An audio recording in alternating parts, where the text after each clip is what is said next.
오늘 우리에게 주신 하나님의 말씀을 듣겠습니다. 오늘 말씀은요, 한 가지 사건입니다. 여리고성 사건이죠. 네, 우리가 여리고성 사건을 잘 알고 있어요. 근데 이 짧은 사건에 정말 많은 이야기가 담겨 있어요. 제가 성경을 연구하면서 설교를 준비하면서 이 정도는 우리가 알고 있는 내용이다라고 하는데 들어가면 들어갈수록 너무 많은 거예요. 그래서 오늘 이 말씀을 기대하면서 우리 주님이 주시는 은혜를 소망하면서 말씀을 들었으면 좋겠습니다. 자, 30절에 보니까 믿음으로라는 말이 나오죠. 뭘 했냐면 7일 동안 여리고를 돌았어요. 그러자 어떻게 됐어요? 성이 무너졌다. 간단합니다. 그죠? 근데 이 성이 언제 무너졌죠? 29절에 보니까 홍해를 건넌 사건이 나옵니다. 홍해를 육지같이 건넜으나 애굽 사람들이 이거 시험하다가 빠져 죽었다. 그 다음에 여리고 성이 무너진 사건이 나와요. 그러면 여리고 성은 그 다음에 바로 무너졌나요? 아니에요. 이 간격이 있습니다. 얼마의 시간? 40년의 시간이 있어요. 광야 40년을 건너뛴 거예요, 지금 이건. 40년 후에 일어난 사건이고 29절만 해도 모세가 리더였고 30절은 리더가 바뀌었어요. 여호수아입니다. 완전히 다른 사람인 거죠. 그러면 왜 40년의 기록이 없을까? 지난주에 제가 잠깐 설명하긴 했지만 실제로 그 생활이 없었기 때문이 아니에요. 저자가 깜빡하고 몰라서 빠뜨린 것도 아닙니다. 의도적이에요. 뭐죠? 이스라엘 백성의 40년은 불순종과 실패의 역사였기 때문이에요. 지금 히브리서 기자는 받는 독자들이 1차 독자가 갈팡질팡하는 유대 그리스도인들이잖아요. 다시 유대교로 돌아가야 돼? 말아야 돼? 이러고 있는데 실패했던 역사를 기록할 이유가 없습니다. 그렇죠? 그래서 언급하지 않는 거예요. 우리 믿음의 사람들도 우리가 보면은 실패한 역사들이 있었잖아요. 아브라함도 그렇고 모세도 그렇고. 근데 그런 사람들의 실패한 기록은 없어요. 왜? 믿음을 오히려 북돋기 위해서 한 것입니다. 자, 그러면 40년 후에 있었던 이 여리고성에 대한 전쟁을 한번 좀 살펴볼게요. 몇 가지를 좀 살펴보겠습니다. 여리고성 전쟁. 첫 번째, 이 전쟁은 어떤 전쟁일까요? 창과 칼로 싸운 전쟁인가요? 아니에요. 사실은 훈련 진짜 많이 했을 거예요. 근데 일반적인 전쟁이 아니고 굉장히 독특한 방식의 전쟁을 치렀습니다. 그렇죠? 그럼 두 번째, 이 여리고성을 점령한 사람들은 누구죠? 이스라엘 백성이에요. 그런데 29절에 나왔던 출애굽했던 이스라엘 백성도 있지만 대다수가 아닙니다. 대다수가 아니에요. 모세와 함께 유월절을 겪고 출애굽해서 나온 이 성인들은 다 죽었어요. 왜 죽었죠? 그게 민수기 14장에 나옵니다. 우리 민수기 말씀 한번 펴볼까요? 민수기 14장 26절부터 38절까지인데 몇 가지만 좀 보겠습니다. 민수기 14장 먼저 26절부터 한번 볼게요. 제가 쭉 읽다가 같이 읽겠습니다 하는 구절에 같이 읽을게요. 자, 민수기 14장 26절 여호와께서 모세와 아론에게 말씀하여 이르시되 나를 원망하는 이 악한 회중에게 내가 어느 때까지 참으랴. 이스라엘 자손이 나를 향하여 원망하는 바, 그 원망하는 말을 내가 들었노라. 지금 이게 어떤 상황이죠? 12명의 정탐꾼을 보냈습니다. 근데 10명이 악평한 거예요. 2명은 여호수아와 갈렙은 이 땅을 우리에게 주셨다라고 말했는데 믿음으로 받아들였어요. 그동안 하나님께서 은혜로 이끌어 주셨으니까 이 땅도 들어가게 하신 건 하나님의 은혜로 될 것이다 고백했던 거에 반면 10명을 악평을 합니다. 너무 크다, 못 들어간다, 불가능하다. 이러니까 이스라엘 백성들이 원망해요, 하나님을. 여러분, 불과 방금까지 만나와 메추라기를 먹고, 하나님의 홍해를 건넜고 은혜로 구름기둥, 불기둥을 건너면서 하나님의 역사를 지금 경험하고 있는 중에 악평하고 있는 거거든요. 같이 원망하고 있는 거예요. 그랬더니 하나님이 노하시는 겁니다. 28절 그들에게 이르기를 여호와의 말씀에 내 삶을 나의 전 생애를 두고 맹세하노라. 너희의 말이 내 귀에 들린 대로 내가 행하리라. 이게 뭡니까? 나 죽고 싶어요. 그래, 너 죽여주마 내가. 지금 이런 겁니다. 네가 그렇게 말했지? 말한 대로 내가 널 죽여줄게. 지금 이거는 저주하는 분위기거든요. 저주하는 장면이죠. 그러니까 이거를 너의 말을 내 귀에 들린 대로 행하리라. 이거를 긍정적으로 보기에는 조금 어려워요. 이거는 악평한 자들에게 악평한 대로 내가 너희들을 저주 내리겠다, 심판하겠다 이런 얘기거든요. 그러면서 뭐라고 하시냐면 29절 같이 읽어볼까요? 시작. 너희 시체가 이 광야에 엎드려질 것이라. 너희 중에 20세 이상으로 계수된 자, 곧 나를 원망하는 자 전부가. 그죠?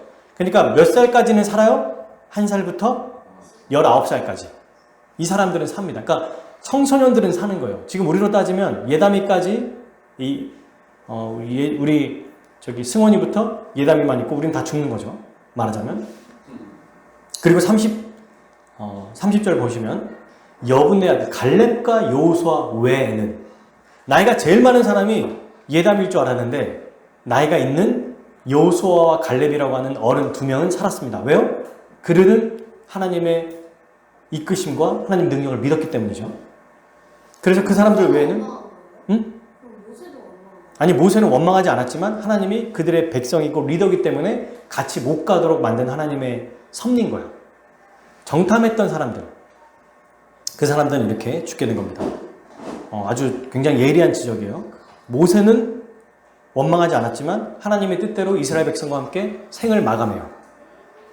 굉장히 신기한 게 제가 이 얘기가 나와서 하는 얘기지만 실제로 모세가 죽을 때 성경에서 뭐라고 기록되어 있는지 아십니까? 굉장히 강건하다고 나왔어요. 보통 우리가 생각할 때 모세가 나이가 들고 힘없어서 죽었다고 생각하는데 아니에요. 눈도 아주 총명하고 힘이 있었단 말이에요. 근데 그 가나안 앞에서 죽게 하는 하나님의 은혜가 있었다는 겁니다. 함께 그곳에서 죽게 하는 거예요. 그러니까 못 들어가는 게 실패가 아니라 하나님의 역할을 거기까지 하게 하신 게 하나님의 뜻이다. 나중에 이거는 우리가 또 출애굽기, 민수기 이런 걸 보면서 신명기를 보면서 더 다루겠습니다.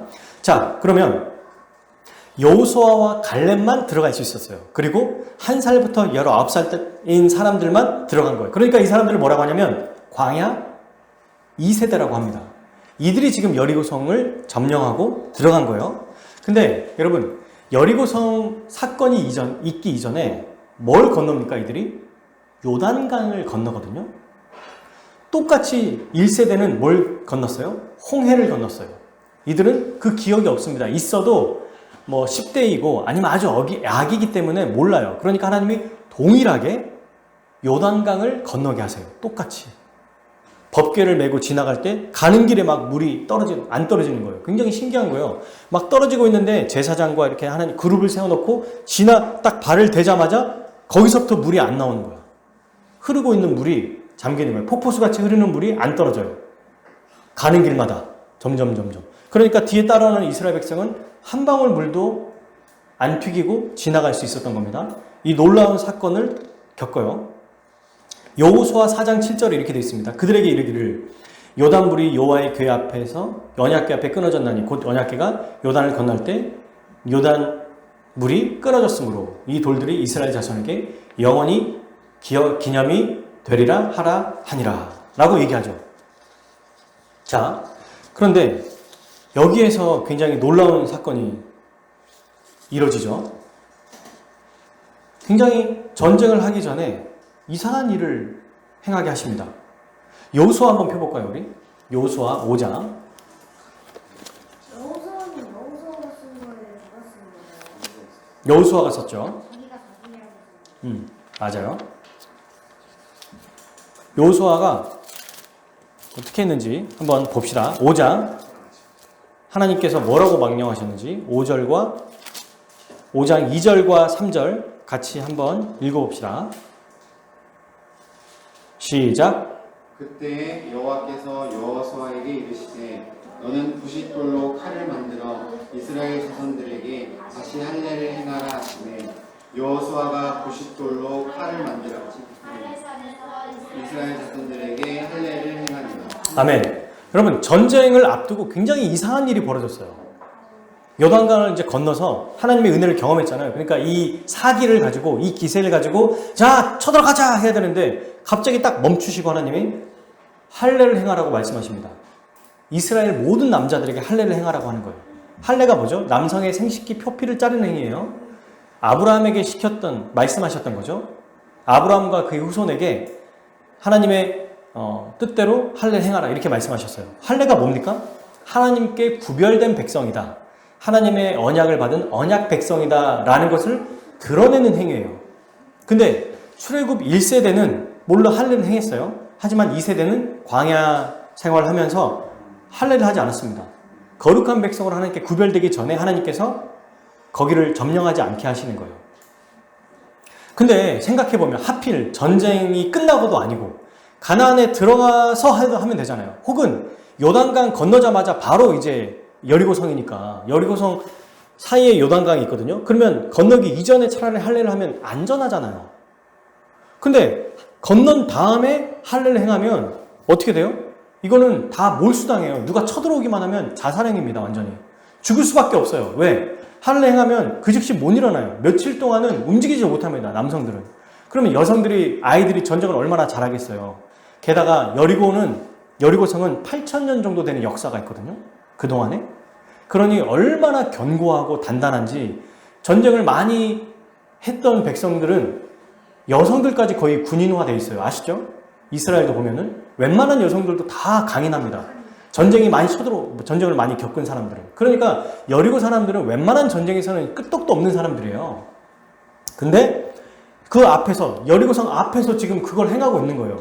그 움직이지도 못하는 거 보고 지금이 기회다. 가서 죽이자 하면 끝나는 겁니다. 몰수당하는 상황이에요. 그걸 하나님이 모르신 것도 아닌데 그걸 행하라고 하세요. 이게 뭘까요? 왜 그렇게 기세등등하게 하나님의 은혜를 체험해서 요단강을 건넌 다음에 곧바로 여리고성을 치면 되는데 그렇게 하지 않는 이유가 뭐였죠? 여러분 대체 할례의 의미가 뭘까요? 이걸 알아야 됩니다. 왜 하필 여기서 할례를 행하게 하시는가? 이건 뭐냐면 사람의 전술이나 힘을 의지하지 말고 누구만 의지해라? 하나님만 의지하라는 뜻이에요.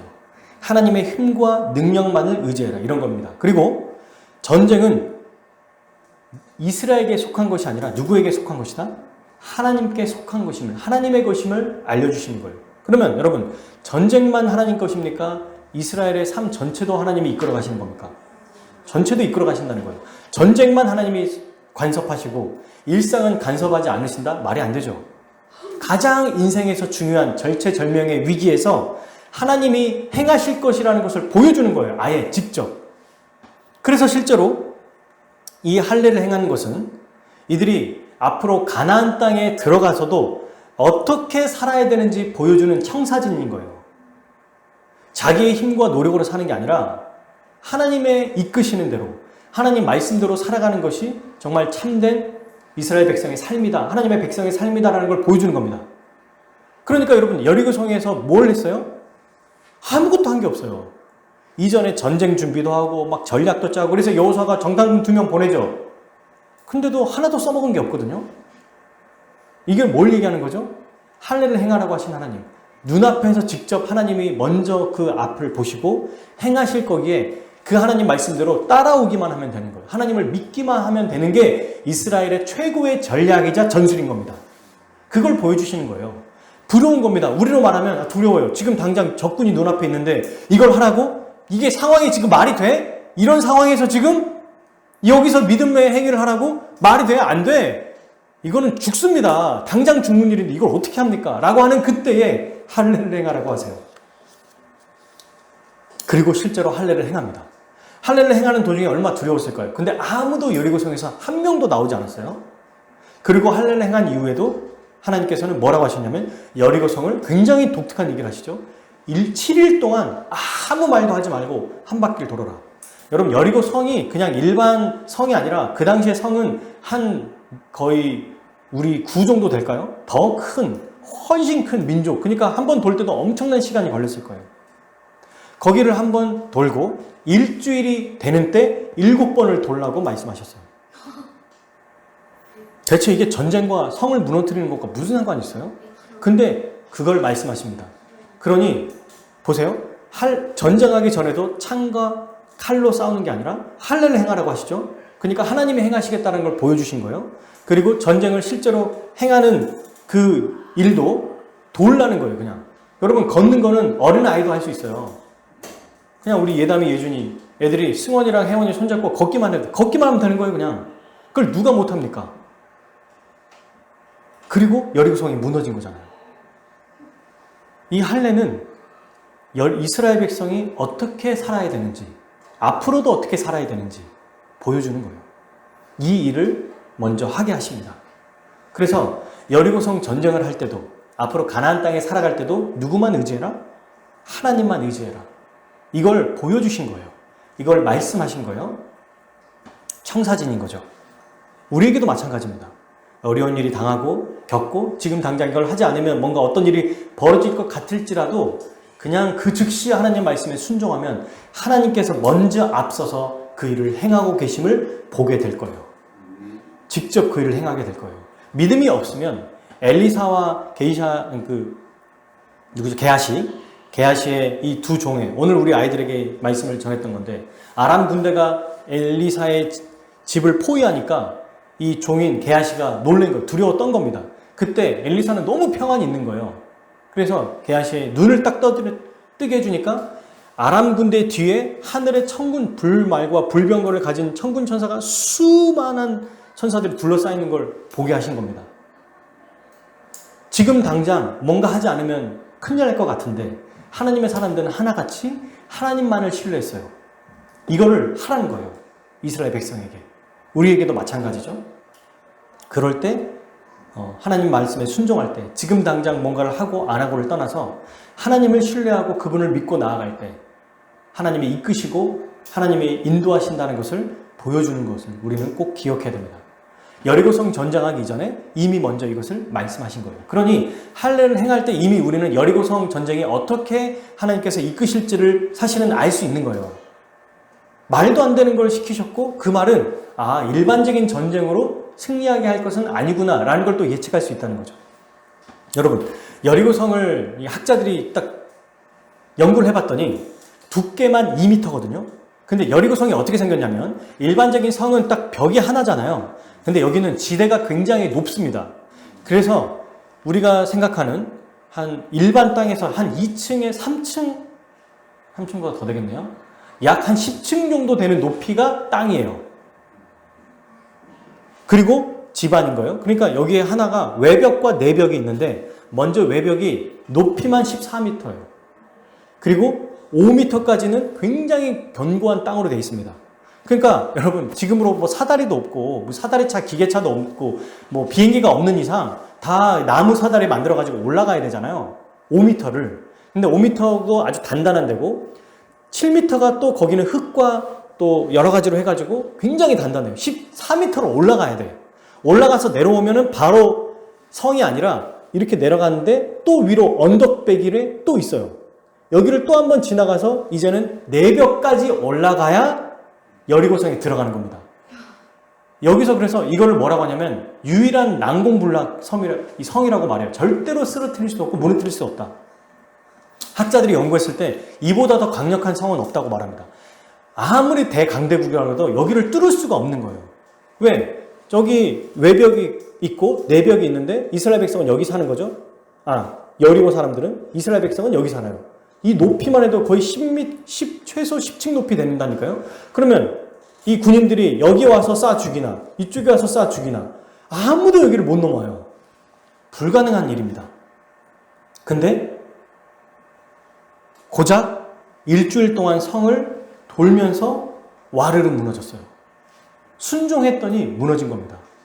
절대로 해낼 수 없는 일을 인간의 힘이라면 불가능한 일을 하나님의 명령에 순종할 때 그냥 단번에 이루어진 거예요. 진짜 말도 안 되는 상황이 벌어진 거죠. 그리고 여러분 보세요. 이스라엘이 여호수아가 얼마나 준비를 많이 시켰겠습니까? 여호수아는 여리고성을 알아요 몰라요? 알아요. 40년 전에 한번 갔다 왔거든요. 가나안 땅에 갔다 온 12명의 정탐꾼 중에 한 명이잖아요. 그러니까 누구보다도 지리를 잘 안다는 거예요. 그들이 얼마나 강인한지도 알아요. 그러니 들어가려고 할 때 얼마나 나름대로 훈련을 시켰겠습니까? 얼마나 나름대로 무기를 만들었겠습니까? 그러나 하나도 사용되지 않았다.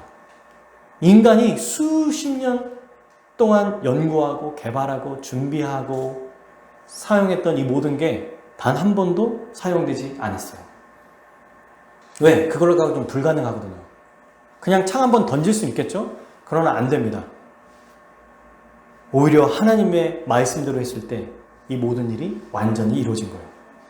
그럼 근데 이 일주일 7번 도는 게 주술적인 행위가 아니에요. 그래서 사람들은 이걸 보고 제가 예전에 다녔던 어떤 교회에서 실제로 이걸 고지고대로 했던 교회가 있어요. 제가 아는 교회 중에. 이건 주술적인 행위가 아닙니다. 과학적인 근거도 없어요. 이건 뭐냐면 오직 하나님만 의지한다라는 뜻이에요. 여러분 7번 7이 아니고 한 번만 돌아도 돼요. 하나님 말씀하시면 야 반바퀴만 돌아 3분의 1만 돌아 이래도 무너져요. 7번 돌고 그 다음 7일째 또 7번을 마지막 날 7번을 더 돌아야 무너진 게 아니라는 거예요. 이 행위 자체가 중요한 게 아니라 그들의 믿음, 하나님 말씀대로 순종하는 것이 중요한 거였습니다. 이게 굉장히 중요한 포인트죠. 근데 7이라고 하는 숫자가 뭘 의미해요? 7? 7일 동안 7번, 마지막 자 7번. 777에 3과 7은 완전수를 뜻하거든요. 3도 하나님의 숫자예요. 3번, 7이 3번 나오죠? 누가 이걸 행하신다는 걸 아예 직접적으로 보여줍니까? 하나님이 행하신다는 것을 보여주신 겁니다. 근데 이 여리고성이 다 무너졌어요. 무너졌는데 딱 한 가정이 남았습니다. 그 사람이 누굴까요? 빨간 줄. 오! 야, 그 사람이 누구죠? 바로 라합이에요. 히브리서 11장 32절 1절에 믿음으로 기생 라합은 정탐꾼을 평안히 영접하였으므로 순종하지 아니하는 자와 함께 멸망하지 아니하였도다. 여러분 31절에 라합인데요. 독특한 게 히브리서 저자가 이제 마침내 11장에서 믿음의 사람들을 쭉 언급했죠. 처음에 누구 나와요? 아벨, 에녹, 노아, 진짜 기라성과 같은 믿음의 선배들. 아브라함, 그리고 모세, 그 다음에 여호수아가 나와야 되는데 여호수아는 이름조차 없습니다. 이름이 없어요. 그리고 누가 나와요? 라합이 나와요. 믿음의 이 대가들과 어깨를 나란히 하는 동일한 그 믿음의 사람으로 라합이 나온다니까요. 그리고 라합 이후에 32절에는 내가 무슨 말을 더하려 하면서 그냥 이름만 열거하거든요. 라합이 믿음의 조상의 마지막 주자인 거예요. 그래서 어떤 학자분들은 훌륭한 학자는 뭐라고 하냐면 11장의 핵심은 라합이다 이렇게 말하는 분도 있어요. 그 수많은 믿음의 사람들의 가장 핵심, 여러분 제일 마지막이 사실 중요하기도 하잖아요. 처음과 마지막. 라합이에요. 라합. 그죠? 모세 다음의 인물이자 정말 엄청난 인물. 대체 그러니까 뭘 그렇게 대단하게 했길래 믿음의 조상인데 어깨를 나란히 할 뿐만 아니라 가장 핵심적인 인물로 급부상했는가. 라합이 했던 게 뭐예요? 여리고성에 들어온 이스라엘의 정탐꾼을 숨겨준 거예요. 그게 답니다. 근데 그 일이 아브라함처럼 에녹처럼 노아만큼이나 아니 그보다 더 훌륭한 믿음의 모범이 될 수 있는가. 이걸 우리가 좀 생각해 봐야겠죠. 먼저 이것을 알기 위해서 라합이라는 사람이 어떤 사람인지 우리는 생각해 볼 필요가 있습니다. 라합이 어떤 사람이에요? 이 라합을 알기 위해서는 바로 앞에 나왔던 이스라엘 지도자 여호수아와 좀 비교를 해보면 분명하게 드러나요. 여호수아는 하나님의 백성이었죠. 라합은 저주받은 이방 민족입니다. 두 번째, 여호수아는 이스라엘의 남자였어요. 라합은 이방 민족 중에서도 별 볼 일 없는 여성이었습니다. 지금이야 뭐 남녀 인권이 동등하니까 괜찮은데 이 당시만 해도 여성들의 인권이 굉장히 무시되는 시대였어요. 그러니까 여성이 뭔가를 하거나 리더로 서는 것은 일반적이지 않았어요. 그냥 비천한 자로 인식된 거예요. 그 당시 상황이 그랬다는 거예요. 그리고 세 번째, 직업이 여호수아는 모든 하나님의 백성들 중에 지도자였습니다. 라합은요, 기생이었어요. 몸을 파는 여자. 지금으로 말하면 창녀, 창기라는 거예요. 여러분, 이방 민족 중에서도 별 볼 일 없는 여성인데 그 중에서도 몸을 파는 직업을 가지고 있는 여성이 노아와 견주할 만한, 아브라함과 견주할 만한 믿음을 가지고 있다. 그보다 더 대단한 사람이다라고 설명하고 있다니까요. 근데 여러분, 라합을 보면 나중에 정탐꾼을 숨겨준 다음에 정탐꾼에게 이제 얘기합니다. 우리 가족과 나를 살려주십시오. 그랬더니 정탐꾼이 뭐라고 말하냐면, 그래, 내가 너희 가족들을 구원해줄게 라고 말할 때 뭐라고 말합니까? 거기에 그 내용 중에 누가 나오냐면 라합의 아버지와 어머니와 형제 자매가 나와요. 그래서 이거를 연구하는 분이 뭐라고 하냐면 라합이 소녀 가장이었을 수 있다. 분명히 부모님, 엄마와 아빠도 있거든요. 근데 다른 형제 자매들도 있어요. 근데 부모가 자녀를 의지하며 살고 있는 상황이에요, 지금. 근데 무슨 일을 하고 있는 거에 의지해요? 몸을 파는 일을 의지하고 있어요. 이게 얼마나 비참한 인생이에요, 지금. 부모님이 있음에도 자기가 일을 하면서 먹고 살아야 돼요. 벌이를 해야 돼요. 근데 그 벌이가 창기의 일을 하면서 버는. 그러니까 비참함 중에 정말 입에도 담지 못하는 비참한 인생을 살고 있어요. 부모님이라도 뭔가 있는데 하나도 도움이 안 되는 거야. 오히려 자기가 버려서 먹여야 되고 형제 자매들도 있다는 겁니다. 지금 이런 상황인 거예요. 이렇게 볼품없고 비참한 여인입니다. 근데 그녀의 믿음을 보십시오. 그녀의 믿음이 어디에 나옵니까? 자, 아주 중요한 포인트죠. 여호수아 찾아보겠습니다. 2장. 여호수아 말씀이요. 2장 1절. 2장 1절에 보니까 이제 눈의 아들 여호수아가 시딤에서 두 사람을 정탐꾼으로 보내어 이르기를 가서 그 땅과 여리고를 엿보라 하매 그들이 가서 라합이라고 하는 기생의 집에 들어가 거기서 유숙하더니 들어가서 마침내 봤더니 기생집 라합의 집인 거예요. 라합의 집이 여러분 성의 외곽이 여러분 우리가 잘 살면 서울에서도 중심부에 살아요. 잘 살면 점점 외곽으로 가요. 중심부에 살죠. 외곽에 살고 더 끄트머리로 가는 사람들은 부유하다는 거에 좀 어렵다는 거예요. 지금도 그렇거든요. 라합은 성 외벽 쪽에 살았어요. 아예 성문 거의 밖에 쪽에. 그러니까 외벽이라기보다 성문의 거의 마지막 끄트머리. 그러니까 굉장히 못 살았고 그리고 기생의 집이기 때문에 여러 사람들이 그냥 드나드는 곳이었어요. 외부 사람들도 많이 오고 마침 들어갔는데 하필 라합의 집이었던 거죠. 근데 거기서 이제 딱 봤더니 차림새를 보고 안 거예요. 라합은 여러 남자들을 사실 만났던 사람이잖아요. 만나고 있고 그러니 여리고 사람인지 외부 사람인지 한 번에 알아차렸을 겁니다. 딱 보니까 외부 사람이 온 거예요. 그리고 그들을 이제 숨겨준 거죠. 그러면서 뭐라고 말하냐면 이제 숨겨줄 때 이 여리고 사람들이 온 거예요. 정탐꾼이 들어왔다는 걸 보고 자 어디냐라고 말할 때 굉장히 지혜롭게 얘기합니다. 들어왔는데 지금 어디로 갔습니다. 저기 강가로 한번 가보십시오 라고 얘기해요. 그래서 돌려보내고 이들을 숨겨준 다음에 얘기하죠. 그 얘기를 할 때 굉장히 중요한 얘기가 나와요. 자 9절 한번 읽어봅시다. 9절부터 13절까지 시작. 말하되 여호와께서 이 땅을 너희에게 주신 줄 내가 아노라. 우리가 너희를 심히 두려워하고 이 땅 주민들이 다 너희 앞에서 간담이 녹나니 이는 너희가 애굽에서 나올 때 여호와께서 너희 앞에서 홍해물을 마르게 하신 일과 너희가 요단 저쪽에 있는 아모리 사람의 두와 시온과 오게가 행하니 곧 그들을 전멸시킨 일을 우리가 들었음이니라. 우리가 듣자 곧 마음이 녹았고 너희로 말미암아 사람이 정신을 잃었나니 너희의 하나님 여호와는 위로는 하늘에서도 아래로는 땅에서도 하나님이시니라.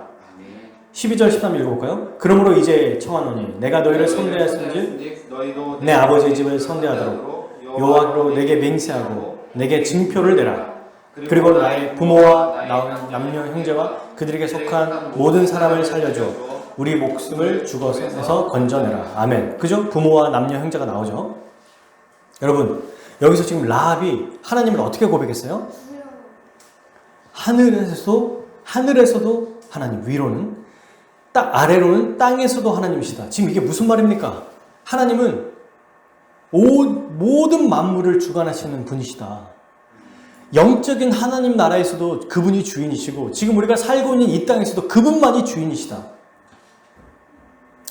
어마어마한 고백 아니에요? 이걸 누가 했어야 돼요? 원래 할례를 행했던 이스라엘 백성이 고백해야 돼요. 근데 지금 이 기생 라합이 몸을 파는 창기인 이 여인이 지금 이렇게 고백하고 있는 겁니다. 하나님, 그분은 불가능이 없다. 그분은 만물을 주관하신 분이다. 전능하신 분이다. 그렇다면 이런 분이라면 라합이 어떻게 생각했어요? 하나님은 지금 내가 살고 있는 나의 형편, 나의 처지, 현재 나의 어려움들 이것도 주께서 개입하시고 새롭게 만드실 것이다. 나를 구원하실 것이다. 이걸 믿은 거예요. 하나님을 믿는 것이 너무 단순하지만 두려울 것이 없게 살아간 것입니다. 이게 라합의 믿음인 거예요. 어마어마하죠? 하늘은 너무 멋있는 표현이에요. 너희의 하나님 여호와는 위로는 하늘에서도 아래로는 땅에서도 하나님이시니라. 제가 이 한 주 동안 이 말씀을 묵상하면서 맞아. 우리 하나님은 그저 나와 함께 하시고 나를 도우시는 친구 같은 분이 아니라 위로도 하늘에서도 하나님이요. 이 천지 만물을 다스리는, 그리고 이 땅에 우리의 일상의 삶에도 개입하시고 일상의 삶에서도 주님께서 역사하시는 창조주 하나님이시라는 겁니다. 주님이시라는 거예요. 그럴 때 여러분, 이 라헬이 자기의 과거와 현재를 보고 믿음이 생긴 게 아니에요. 그저 하나님을 바라봤더니 소망이 생긴 거거든요. 하나님을 보니까 기대가 생긴 거예요. 이걸 우리에게도 그대로 적용하면 지금 현재 우리가 삶에 봉착해 있는 문제, 어려움, 앞으로도 해야 될 이 모든 문제들이 다 하나님만 보면 그 안에서 사라진다는 거예요. 문제를 해결하는 것, 문제를 만드시고 바꾸시고 이끄시고 역사하시는 그 문제보다 더 크신 하나님이 계시기 때문입니다. 우리가 너무 잘 알고 있어요, 이 말을. 그런데 저는 이 말씀을 이번 주에 또 묵상하면서 와, 라합의 이 말이 너무 멋있는 거예요. 하늘에서도 아래 땅에서도 하나님이시다. 모든 것을 불가능한 것이 없다. 그분이 내 아버지시다라고 한다면 우리가 무엇을 못하겠는가. 하나님이 직접 이끄시고 역사하시는 그분, 기대가 되는 거죠. 사실 여러분, 여리고 성왕의 안에 있는 사람들뿐만 아니라 라합도 무서워했어요. 그래서 뭐라고 하냐면 너희 앞에 간담이 녹나니, 이 말은 마음이 녹았다, 이 표현은요 무기력해서 아무것도 못한 상태를 얘기해요. 그거 아시죠? 너무 무서워서 그냥 뭔가 자동차 사고 나기 직전에 사람들이 너무 긴장하고 두려우면 움직이지를 못한다잖아요. 그런 상태인 거예요. 다 완전 쫄아버린 거예요. 라합도 그랬습니다. 근데 라합이 여리고 사람들과 다른 게 하나 있었어요. 뭐요? 사람들을 무서워한 게 아니라 하나님을 두려워했고, 그리고 그 하나님을 믿은 겁니다. 이런 분이구나. 이런 분이구나. 하나님이 어떤 분이신지 생각했다는 거예요. 무서워하는 것으로 그친 게 아니라 생각했다는 겁니다. 이것이 정말 큰 믿음이라는 거죠. 여러분, 사실 라합의 행동은 정말 모 아니면 도였어요. 왜 그럴까요? 만약에 라합이 누군가 왔을 때, 이제 여리고 사람들이 들어왔을 때, 그 정탐꾼 여기 들어왔는 거 우리가 들었는데 어디 있어? 라고 말할 때 저기 있습니다 라고 말하면 잘했어 라고 할까요? 포상금을 줄까요? 포상금을 분명히 줬을 거예요.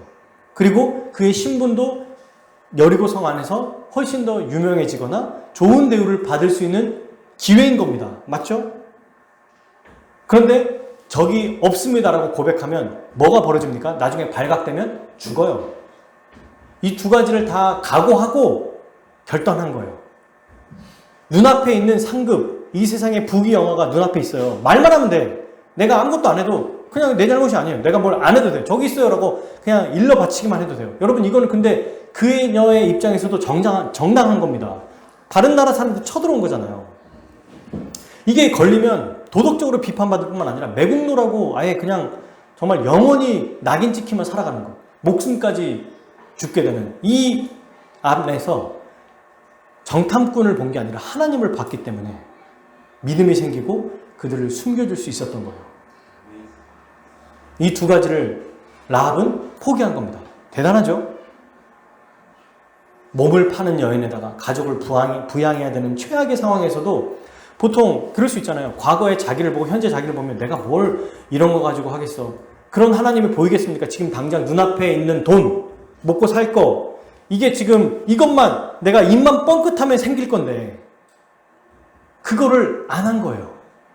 입만 딱 벌리기만 하면 어쩌면 영원히 먹고 살 만한 돈을 받거나 몸을 파는 일을 더 이상 하지 않고 오히려 사람들에게 총망받고 아, 얘가 우리를 구원해준 그 라합이야 라면 존중받을 수 있는데 안 한 거예요. 이걸 보면서 제가 뭘 깨달았냐면 우리도 마찬가지예요. 아, 내가 나중에 지금 내 형편이 너무 안 좋다. 상황이 내가 너무 지금 안 좋아. 내가 상황이 좋아지면 그때 믿음으로 살아야겠다. 하나님, 지금 상황이 너무 안 좋아요. 아시죠? 지금은 믿음으로 행동할 때가 아니에요. 지금은 그래도 제 경험, 사람들이 말하는 지혜, 이거 가지고 살아야 됩니다. 라고 할 때가 있거든요. 이스라엘 백성이 할례를 하기 전에 할례 하는 것보다 지금 왜 이거 하고 있는 거야? 빨리 지금 부싯돌이라도 더 갈고 더 창을 하나 더 만들어야지. 지금 뭐 하는 거야? 이러고 있어야 될 텐데. 이러고 있을 텐데. 그렇게 하지 않은 거죠. 하나님 명령대로 오히려 마지못해서 했다면 이 여인은 자기의 상황을 보지 않고 하나님을 바라보며 믿음으로 행동한 것입니다. 이게 바로 라합이 마지막 주자인 이유인 거예요. 그리고 실제로 여리고 성이 무너졌을 때 라합은 목숨을 구했죠. 근데 여러분 여기서 굉장히 좀 특이한 게 있어요. 목숨을 구할 때 특이한 사건이 하나 나옵니다. 그게 뭐냐면 이제 라합이 뭐라고 말하냐면 우리에게 표식을 주라, 나에게 표식을 주라고 얘기하잖아요. 근데 여리고를 이제 점령할 때 여기가 라합의 집인지 아닌지 정탐꾼 2명 말고 모든 군인이 어떻게 압니까? 설계도가 있는 것도 아니고. 그러니까 눈에 띌 만한 표식이 필요해요. 그게 뭐죠? 그렇지. 빨간 줄이에요. 그게 뭐냐면 정탐꾼을 성에서 내보낼 때 내려준 그 줄이거든요. 그래서 정탐꾼이 뭐라고 하냐면 그래, 그 표식을 이걸로 해라. 이걸 매달아 놔라.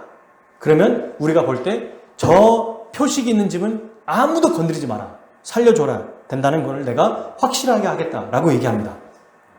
근데 하필 왜 빨간 줄일까요? 빨간, 그렇지! 아멘! 할렐루야. 예수 그리스도의 피가 생각나요. 빨간색 하면. 여러분 그 직전에 어떤 일이 있었어요? 유월절이 있었습니다. 어린 양의 피를 죽여서 문틀에 발라. 똑같죠? 그 피를 발랐을 때 넘어갔고 빨간 줄을 봤을 때 살았어요. 그런데 여러분 사실 이거는 이제 제가 성경을 연구하는 목회자잖아요. 신학적으로 알레고리 해석이라고 해요. 빨간색만 나오면 무조건 십자가. 예를 들면 나무가 나왔어요. 그 아브라함과 이삭이 나무를 메고 가느라. 그냥 나무를 메고 갈 수 있는데 나무 십자가 이렇게 말하는 거랑 똑같아요. 이러면 올바른 해석이 될 수 없거든요. 사실은. 뭐만 나오면 그냥 바로 연결해버리는 거. 문맥을 뛰어넘는 거예요. 이거는. 붉은 줄에 대한 어떠한 것도 예수님을 예표한다는 게 보이진 않아요. 흔적이. 그런데 알면서도 알레고리 해석을 이 부분에서는 좋아합니다.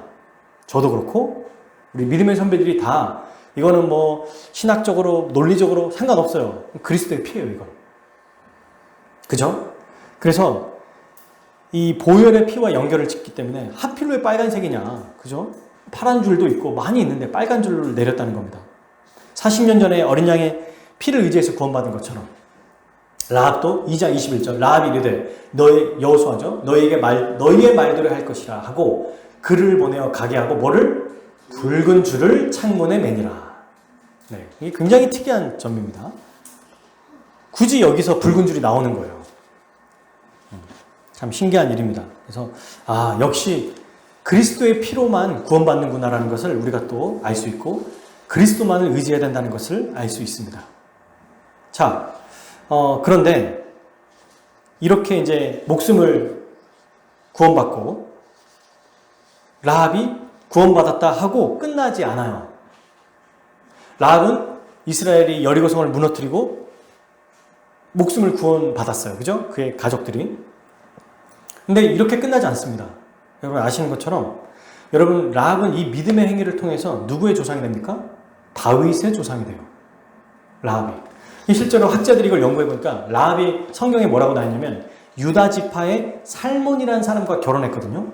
근데 이 살몬이 왔던 정탐꾼 중에 한 명이라고 얘기하는 분이 있어요.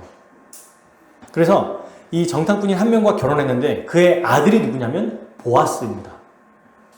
보아스가 누구랑 결혼했어요? 룻과 결혼했던 그 남자. 그리고 그의 증손자가 다윗이에요. 보아스가 어떤 사람이에요? 가문을 일으키고 얼마나 실제로 보면은 존경받는 자로 나오잖아요. 그의 엄마는 누구예요?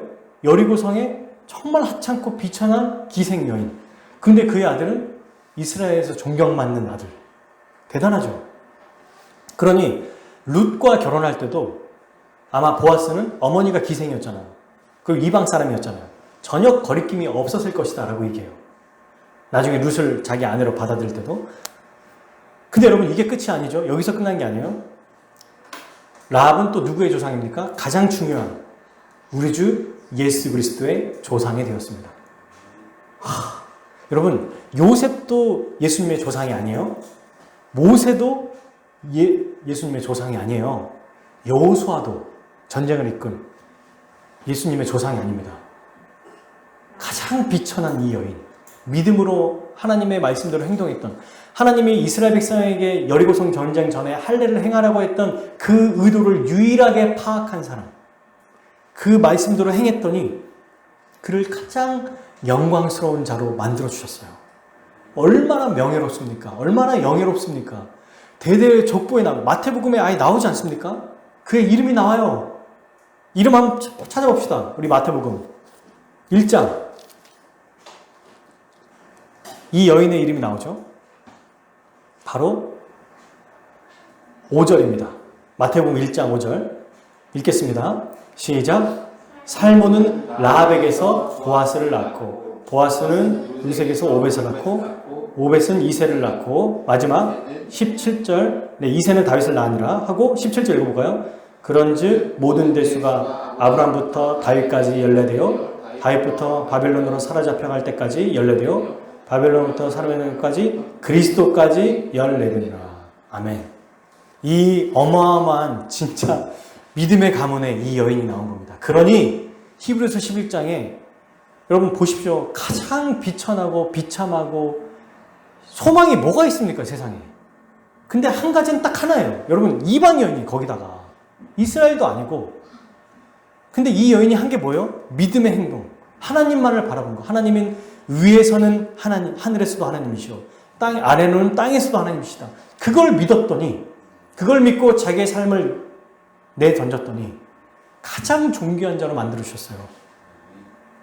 조건이 아닙니다. 어떤 혈통이냐, 어떤 지위를 가지고 있냐, 어떻게 살았냐, 과거에, 현재 지금 너는 누구냐가 중요하지 않아요.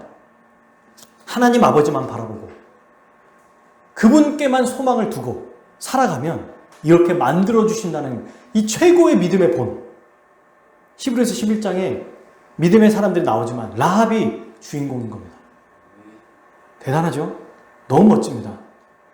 그래서 우리는 여러분 여기에서 라합이 대단하다기보다 그 라합을 이렇게 만드신 하나님을 바라봐야 되죠. 그리고 라합이 고백한 그 하나님이 어떤 분이시다? 하늘에서도 하나님, 이 땅에서도 주 하나님이라는 것을 기억해야 된다. 너무 단순하지만 이걸 진짜로 믿은 자에게는 하나님이 그를 영예롭게 하고 명예롭게 만드신다는 것을 기억해야 됩니다. 먼저 앞서서 행하시잖아요. 우리가 이스라엘 백성의 사건을 보면요, 여리고성을 치기 이전에 이미 2장에 정탐꾼을 보냈는데도 하나님은 사실 정탐꾼의 그걸 하나도 사용하지 않으시거든요. 그분의 방법대로 이끌어 가세요. 그리고 오히려 뭘 요구하세요? 열심히 해라, 뭐 해라, 믿음을 요구하십니다. 다른 것보다. 이 땅에서 경험, 지혜, 능력, 힘, 우리가 가진 게 다 고만고만해요. 우리의 지식도 고만고만합니다. 우리가 건강히 있어봐야 뭐 불과 3, 40년밖에 더 됩니까? 그런데 우리에게 요구하신 건 하나라는 거예요. 믿음. 하나님 아버지만 전적으로 의지해라. 그거. 그럴 때 하나님은 그를 아주 영화롭게 만들어주신다는 것을 우리는 알 수 있습니다. 자, 그러면 정탐꾼과 라합과 비교했을 때 정탐꾼을 딱 저는 이거 생각해보면서 참 재밌더라고요. 왜냐면 유목민이었기 때문에 얼마나 뭐 스파이 노릇을 잘 했을까. 너무 웃긴 거예요. 혼자 생각해봤는데. 너무 웃기지 않아요? 왜냐면 뭔가 사명을 딱 받고 지령을 받고 열심히 뭔가 이제 여리고에 딱 들어갔어요. 들어가자마자 들통났어요. 뭔가 좀 전략을 숨거나 뭐 얘기를 들어야 되는데 들어가는 즉시 들통났어요. 얼마나 아마추어입니까? 어설퍼요. 한 게 없어요. 그죠? 옷을 제대로 입었을까? 변장을 제대로 했을까? 아마추어인 거예요. 그 동태를 파악하려고 막 자기 나름대로는 막 미션 임파서블 해서 왔는데 바로 걸린 거예요. 그래서 뭐예요? 숨어 있다가 도망 나온 게 다입니다. 이들이 한 거는 정탐꾼으로 갔다가 도망 나와서 나온 게 다예요. 뭘 얻은 거예요 대체? 얻은 게 뭐예요? 없어요. 여리고성을 무너뜨리는데 어떠한 공헌도 한 게 없어요. 오히려 민폐를 끼칠 뻔했지. 잡혔으면 어때요? 고문당에서 막 불어! 너네들 어디 있어? 리더가 누구야? 이렇게 되면 더 큰일 날 일이 벌어진 거예요. 난리가 날 뻔했습니다. 진짜 너무 웃긴 게 상황을 생각해보니까 여리고성에 딱 도착하니까 뭐야? 쟤네 우리나라 사람 아니네? 정탐하러 왔나봐. 막 사람들끼리 얘기하고 쟤 라합집에 들어갔대. 야, 빨리 신고해. 바로 쳐들어오거든요. 그래서 참 이거를 생각해 보니까 너무 혼자 속으로 너무 웃겨가지고 준비하면서 웃었어요. 물론 이분들은 정말 진지하게 열심히 했겠지만 전쟁에 밥 먹듯이 전쟁을 했던 여리고 사람들에게는 비교가 안 되죠. 그런데 숨어 있다가 그러니까 들어갔다가 도망 나오고 다시 들어온 게 다거든요. 정탐꾼의 역할은 그죠? 그게 전부잖아요. 오자마자 뭘 한 것도 없이 그냥 나온 게 끝이에요. 그러면 왜 하나님은 정탐꾼에게 여호수아를 통해서 정탐꾼이 여리고성에 들어가게 허락하셨을까? 별 볼 일 없잖아요. 안 해도 되고 어차피 그들이 뭘 물고 와도 정보가 있어도 그게 쓰임 받았어요? 아니에요. 그럼 그들은 뭐 했어요? 오히려 더 위험한 상황을 만들 뻔했고 그리고 그들이 도망 나와서 들어온 게 전부인데 왜 이 상황을 허락하셨을까? 두 가지 이유가 있습니다. 첫 번째, 가장 중요한 거. 정탐꾼의 지혜와 동태를 파악하려고 보낸 게 아니고 누구 구원하시려고? 라합을 구원하시려고. 이유는 하나예요. 라합을 거기서 정말 믿음으로 살고 있는 하나님의 정말 말씀대로 그 비참하고 연약하고 그 안에서 아무것도 미래를 보지 못하는 어둠 속에 있는 그 믿음의 여인 한 명을 구원하시려고 정탐꾼을 보낸 겁니다. 그리고요, 그 여인을 통해서 하나님이 어떤 일을 벌이시냐면 이스라엘 전체의 믿음을 북돋아 주세요. 왜냐하면 이스라엘은 여리고성을 들어가기 직전까지 할례를 행하면서도 막 무서웠어요. 그래서 여호수아 1장에 보면 하나님이 여호수아에게 마음을 강하게 하라, 담대히 하라 얘기하시잖아요. 40년 동안 해왔음에도 무서운 거야. 이스라엘 백성은 할례를 행하면서도 그 어제까지 만나 메추라기를 먹었는데도 무서운 거예요. 여호수아는 왜 정탐꾼을 보냈을까요? 40년 전에 그 악몽이 떠오르는 거예요. 또 보냈을 때 여기는 우리보다 큰 사람들이 있다. 우리가 다 죽을지도 모른다. 이러면 안 되잖아요. 그러니까 몰래 보냈거든요. 2명을. 근데 이 정탐꾼이 갔는데 기생이라고 하는 정말 비참하고 아무것도 아닌 이 여인이 말하는 걸 듣고 깜짝 놀란 거예요. 너희의 하나님은 하늘에서도 하나님, 땅에서도 하나님이다. 더 은혜를 받은 거예요. 정탐꾼이. 그리고 뭐라고 말합니까? 우리 모두가 다 지금 간담이 서늘해 있다. 쫄았다. 이 소식 전하러 간 겁니다. 한 가지. 그걸 전했더니 어때요? 이스라엘 백성이 와! 일어나요. 성경에 보면 정탐꾼이 그 얘기했을 때 이스라엘 백성이 와! 우리가 이길 수 있구나! 라는 믿음이 생겼다고 나라거든요. 아무도 이 일을 하지 못했어요. 정말 하나님이 하늘의 하나님, 땅의 하나님이라는 걸 믿었던 그 라합이라는 여인이 이스라엘의 모든 사람을 제치고 이 여인의 말로 이스라엘 민족이 믿음이 생긴 겁니다. 그리고 가게 될 마음이 생긴 거예요. 여러분, 리더만, 장군만 전쟁에 이길 수 있다고 한다고 군인들이 사기가 없으면 전쟁에서 승리할 수 없어요. 그래서 어떻게 합니까? 실제로 신라에 있었던 누구의 아들이죠? 관창.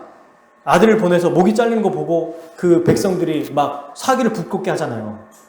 그거를 라합이라고 하는 이방 여인, 기생 여인이 한 거예요. 이스라엘 백성에게. 정말 놀랍죠? 이것이 바로 여러분 하나님의 섭리입니다. 우리 눈에 보기에는 정탐꾼 실패한 것 같고 뭐 하는 짓이야? 왜 저런 짓을 했지? 라고 하는 것 같은데 그것을 통해서 하나님의 백성인 라합을 구원하셨고 대단하죠? 그 당시만 해도 이방인은 저주받을 백성인데 하나님을 믿은 자는 시대와 상관이 없는 거예요. 그냥. 그의 혈통과 그의 지위와 상관이 없어요. 그냥 그의 백성입니다. 그리고 그 한 명을 구원하시기 위해서 정탐꾼을 보냈고 또 그녀를 통해서 이스라엘 백성이 전쟁할 수 있는 사기를 북돋아주는 하나님을 믿게 하는 이 엄청난 일을 하나님께서 행하신 겁니다. 근데 여러분 이렇게까지 얘기했을 때도 대단한데 한 가지를 더 생각해 볼 게 있어요. 아니 이 정도의 믿음은 우리 조상들에게 있지 않습니까? 라고 말할 수도 있어요. 맞아요. 어떤 사람들은 노아도 그런 상황에서도 했잖아요. 맞죠? 근데 큰 차이가 없어 보여요. 노아도 하나님의 말씀만 듣고 그러니까 하나님 직접 음성 듣고 이 자기 외에는 모두가 다 불신자인 그 속에서 100년 가까이 배를 만들지 않았습니까? 근데 왜 노아만큼 혹은 노아보다 더 대단한 믿음의 사람으로 나오는가? 그게 바로 우리 여호수아 2장 10절에 나옵니다. 그 대단한 이유가 바로 무엇인가? 한번 이것이 여러분 지금 그 당시 유대 그리스도인과 지금 성경에 있는 모든 신약 성도들, 우리에게도 엄청난 도전과 소망을 줘요. 2장 10절 여호수아 읽어보겠습니다. 이는 너희가 애굽에서 나올 때 여호와께서 너희 앞에서 홍해 물을 마르게 하신 일과 너희가 요단 저쪽에 있는 아모리 사람의 시온과 오게게 행한 일, 곧 그들을 전멸시킨 일을 뭐다? 우리가 들었음이니라. 라합이 어떻게 믿었어요? 눈으로 봤습니까? 능력을 체험했어요? 아니에요. 그냥 들은 거예요. 듣기만 해서도 믿음이 생긴 거예요. 소문으로만 들었어요. 여러분, 직접 보지도 않았어요. 노아처럼 하나님의 음성이 들리지도 않았어요. 하나님이 누군가를 불러서 전도시킨 것도 아니에요. 그냥 이스라엘 하나님이 있는데 이전에 옥이라고 하는 전쟁도 승리하게 하셨고 홍해를 가르게 하신 분이다. 그 소식만 듣고 믿음이 생긴 겁니다. 소식만 듣고 눈으로 보지도 못하고 경험하지도 못하고 그런데 그 상황에서도 하나님을 전능하신 분으로 믿었고 자기의 전부를 건 거예요. 소식만으로. 진짜 대단하지 않나요? 이 믿음이? 경험하지 않았지만 들었죠? 그래서 첫 번째, 하나님의 행하심을 듣고 그분이 어떤 분이신지 알았습니다. 두 번째, 그것을 알고 믿었습니다. 세 번째, 그리고 순종했습니다. 주위에는 하나님을 믿는 사람이 아무도 없어요. 소문만 듣고도 순종했던 것. 이게 진짜 어마어마합니다. 여러분, 사랑하는 여러분, 우리는 라합보다 훨씬 더 좋은 조건을 가지고 있어요. 66권의 완전한 계시인 성경 말씀을 가지고 있잖아요. 거기서 주어졌기 때문에 언제든 읽으면 읽을 수 있고 하나님이 누구신지 어떤 분이신지 무슨 일 행하셨는지 알 수 있어요. 성경이 있었다는 걸 라합이 안다면 기절초풍했을 겁니다. 성경이 있는데 와 이걸 안 믿어? 라고 말할 수 있지 않겠어요? 우리는 하나님에 대해서 한 번 듣는 게 아니라 계속해서 매주마다 말씀을 읽을 수 있습니다. 들을 수 있습니다. 얼마나 큰 특권이에요. 동시에 혼자가 아니라 함께 신앙생활하는 교회가 있습니다. 그러므로 여러분, 우리는 라합과 같이 하나님 좀 제게 제 기도에 응답해 주세요. 한 번은 좀 보여주세요. 좀 나타나 주세요. 이렇게 하지 않고 성경 말씀을 보기만 하고 이 말씀을 듣기만 하고도 믿음으로 살아갈 수 있다는 것을 보여주는 거예요. 누가? 라합이. 믿음이 없는 자들은 혹은 우리도 그럴 때 있잖아요. 하나님 정말 이것이 맞다면, 이 일이 맞다면 하나님 내가 지금 이런 어려움을 겪고 있는데 좀 보여주십시오. 하나님 좀 응답해 주십시오. 나타내 주십시오. 그런데 그보다 더 큰 믿음이죠. 성경을 보고 하나님을 믿는 거예요. 말씀을 기억하고 하나님을 믿는 거예요. 라합은 이런 가장 취약한 상황에서도 하나님의 위대하심을 고백했어요. 우리 또한 여러분 말씀으로 충분합니다.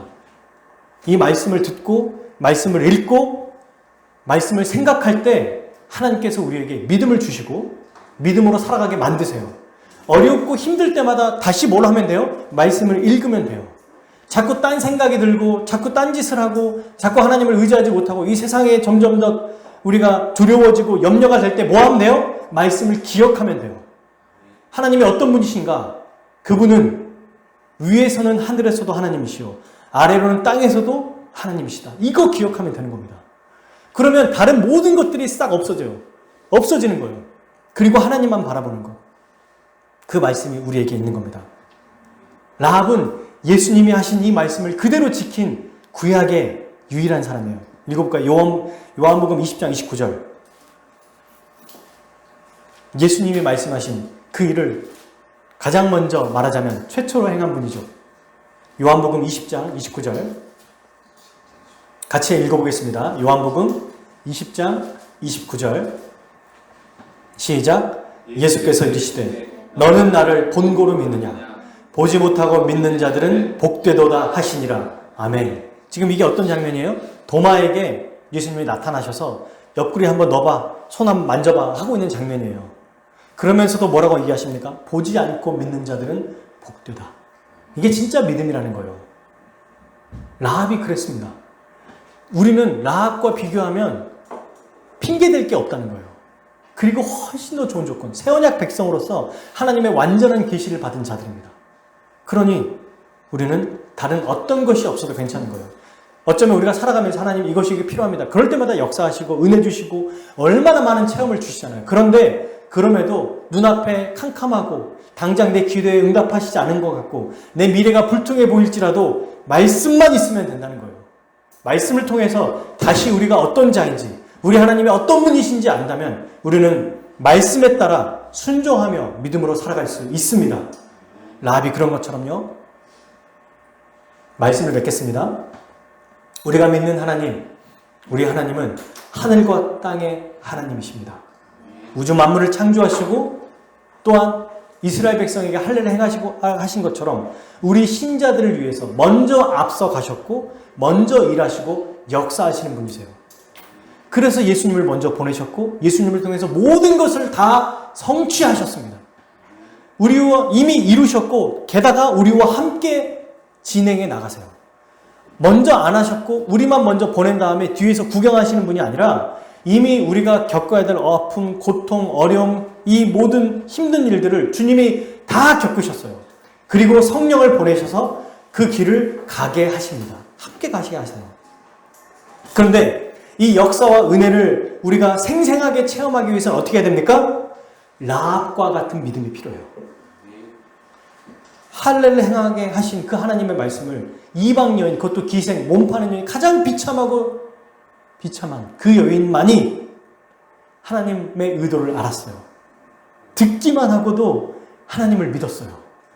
자기의 전부를 걸었어요. 믿음은 행동으로 나타나잖아요. 부귀영화도 눈에 보이지 않았어요. 목숨도 눈에 보이지 않았어요. 자기의 전부를 걸었습니다. 듣기만 하고도. 우리는요, 성경을 받았습니다. 이 성경을 통해서 하나님이 어떤 분이신지 압니다.